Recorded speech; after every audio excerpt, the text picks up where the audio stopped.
C'était alors un philosophe parfaitement inutile. Vous n'y croyez pas? C'est ridicule. Je saurais ce que je crois ne pas savoir. Je saurais quoi, par exemple? Bon. Prenons un exemple dans le monde des chiffres. C'est absolument nécessaire. Les chiffres ne sont vraiment pas mon domaine de prédilection. D'autant plus probant sera notre exemple. Il est très simple. Si, en commençant par 1, on additionne l'un après l'autre les nombres impairs suivants en les rajoutant au résultat obtenu, ce résultat est à chaque fois un nombre carré. Ah bon, enfin, si vous le dites. Oui, voyez, 1 plus 3 égale 4, Mhm. c'est-à-dire 2 fois 2.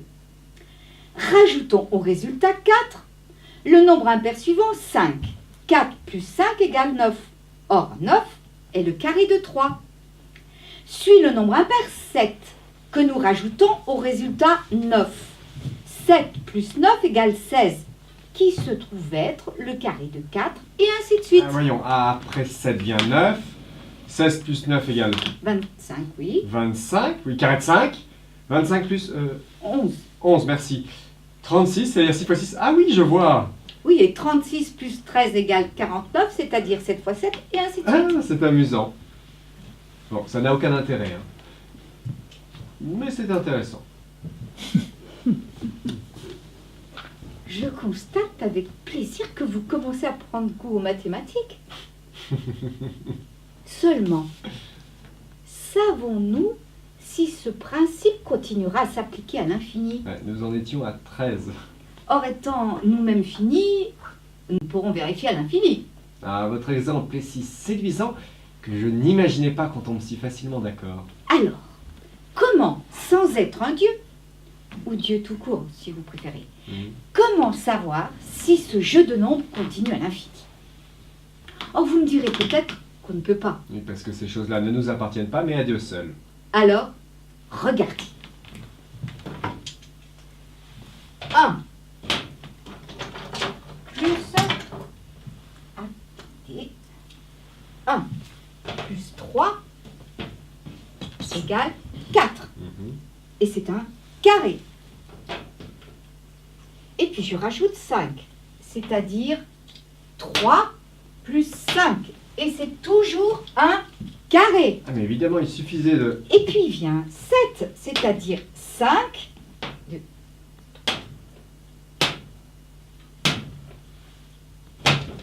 Et c'est encore un carré. Oui, Et bon, puis, pas la peine de continuer. parce que le fait qu'à chaque rajout d'un nombre impair, il se forme un nouveau carré, relève de l'évidence. Comme vous venez de le dire. Ah, j'ai dit ça.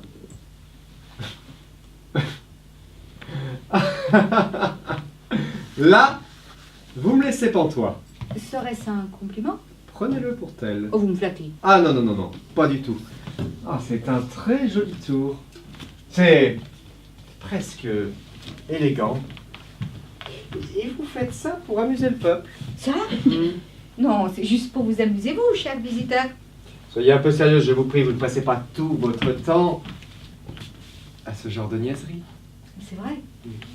J'en passe bien plus à des niaiseries plus complexes, qui n'amuseraient peut-être pas le peuple, mais qui font chauffer le cerveau de mes étudiants philosophes, mathématiciens et astronomes.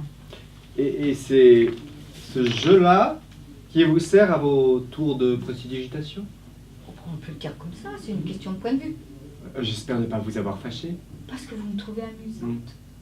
C'est bien un compliment, non? Ah, c'est bien ce que je pense. Mais qui...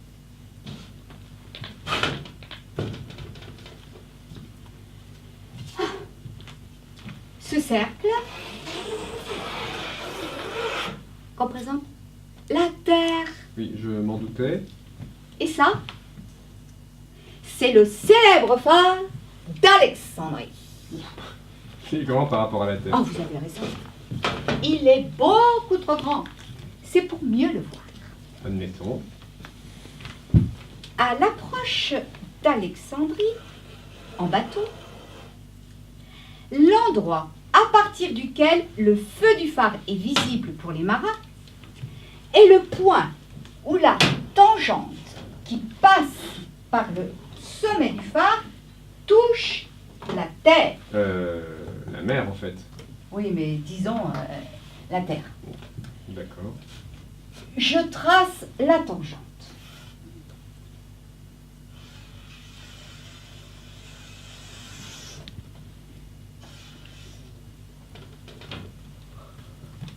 D'ici, on ne peut pas voir le feu du phare.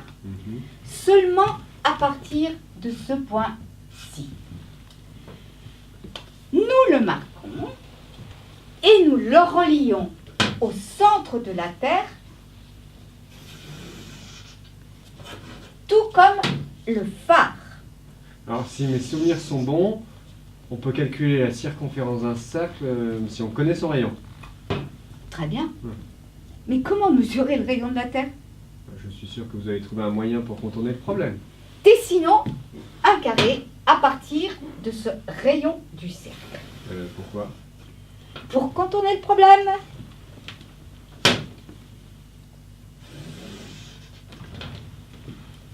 Nous avons à présent un carré, dont deux des côtés sont des tangentes du cercle. Nous mettons à leur place une équerre. Voilà.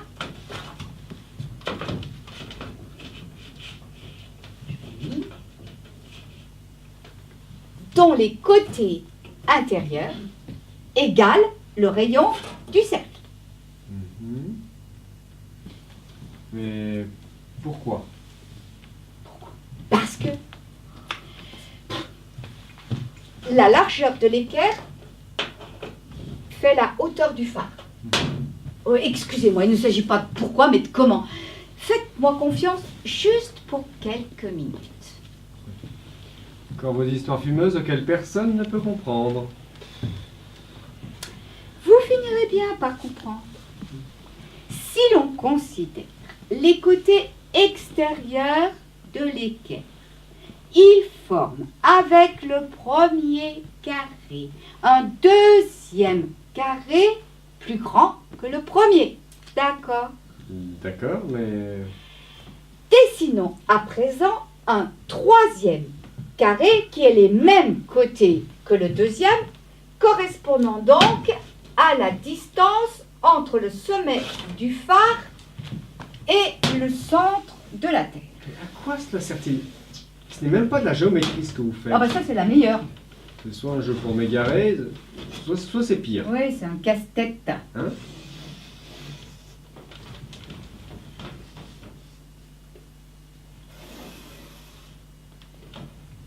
Mais l'étape suivante va vous plaire. Nous allons diviser le premier des carrés en 4 parties. Là, il est important que cette ligne passe par l'endroit où se trouve le bateau et qu'elle soit verticale et donc strictement parallèle à celle qui relie le phare au centre de la Terre. La deuxième passe par le centre de la Terre et coupe la première à angle droit. Ah, si en l'occurrence, ça forme une croix, c'est un effet secondaire qui ne signifie rien. Bon, vous avez terminé? Ah, au contraire, c'est maintenant que les choses vont bouger. Ben, faites-les bouger alors. Nous allons différencier les 4 parties à l'aide de 4 couleurs.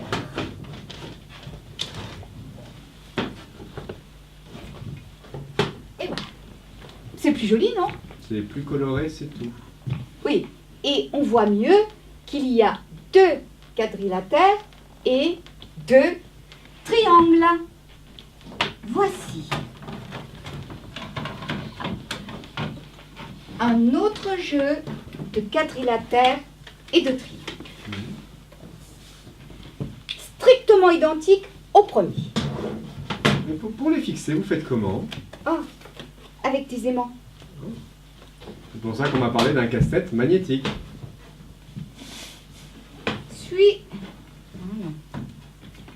suit l'étape la plus difficile.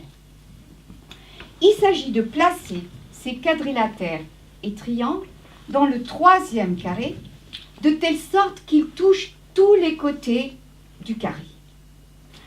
Vous voulez essayer? C'est amusant. Oh non, non, merci. Pour ça, je vous fais confiance.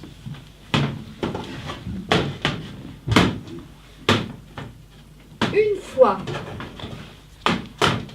Voilà. Une fois ces quadrilatères et triangles posés, Il reste... un petit bout de surface vide. Ah, on dirait un carré. Voilà, dont la surface est la même que celle de l'équerre. Ah bon? Pourquoi? Étant donné que les deux carrés sont de même taille et qu'ils comprennent les mêmes quadrilatères et triangles, la surface qui reste est la même. Quelle est la forme d'un carré ou d'une équerre? Ah oui, mais ça se voit tout de suite. Ils sont rouges tous les deux. Et c'est tout ce qu'il nous faut pour calculer la circonférence de la Terre. Ah bon? Oui. Chacune des deux branches de l'équerre a pour longueur le rayon du cercle. Et nous connaissons leur largeur, Oui, mais comment, la hauteur du phare. comment calculer le rayon? C'est possible, dès que l'on connaît la surface du carré rouge. Ouais, mais nous ne la connaissons pas. Il existe des marins capables de mesurer la distance parcourue entre l'endroit où le feu du phare est visible pour la première fois et le port d'Alexandrie. Quel rapport? Ah oui, je vais trop vite. Vous voyez ce triangle violet? Son hypoténuse forme l'un des côtés du carré rouge. Et voici son jumeau, dont l'hypoténuse correspond exactement à la distance entre phare et bateau.